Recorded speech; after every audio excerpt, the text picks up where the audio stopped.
Tangkilikin ang paboritong pagkaing kalye ng Asian sa bahay.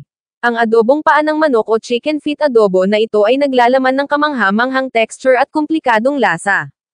Ito ay isang masarap na delicacy upang tamasahin ng mag-isa bilang isang pampaganya o isang pangunahing ulam na may mainit na steamed rice.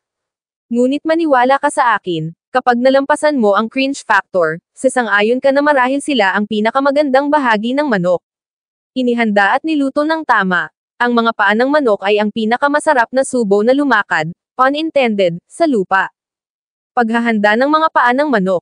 Ang mga paa ng manok na ibinebenta sa US ay karaniwang nililinas ang kanilang matigas, panlabas na balat, kaya hindi na kailangan ng pagbabalat.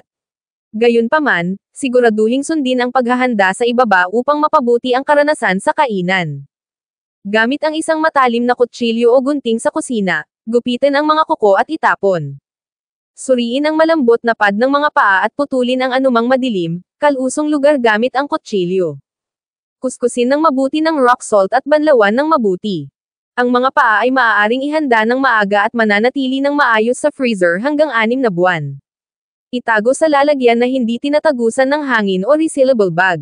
Mga hakbang sa pagluluto. Pakuluan muna ang mga paa ng manok ng mga 5 minuto at pagkatapos ay alisan ng tubig upang alisin ang anumang labis na protina at mga dumi.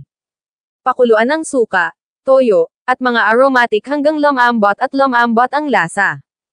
I-braise sa nakareserbang likido hanggang sa makapal at mabawasan ang sauce.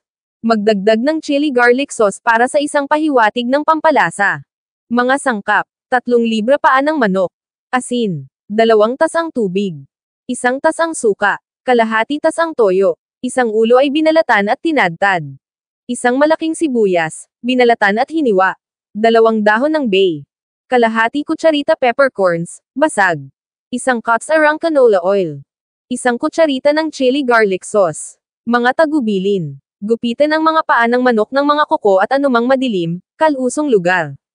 Kuskusin ng mabuti ng asin, banlawan sa malamig na tubig, at alisan ng tubig. Sa isang malaking palayok, pakuluan ang humigit kumulang 2 litro ng tubig. Magdagdag ng mga paa ng manok at magluto ng halos 5 minuto.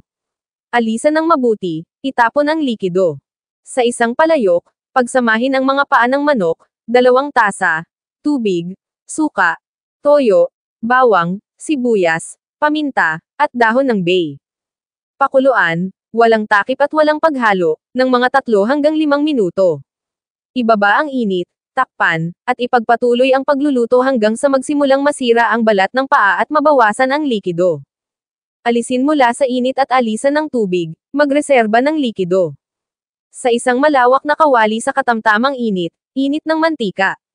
Idagdag ang mga paa ng manok kasama ang mga aromatics at lutuin, regular na pagpapakilos, para sa mga 3 hanggang 5 minuto hanggang sa bahagyang kayumanggi.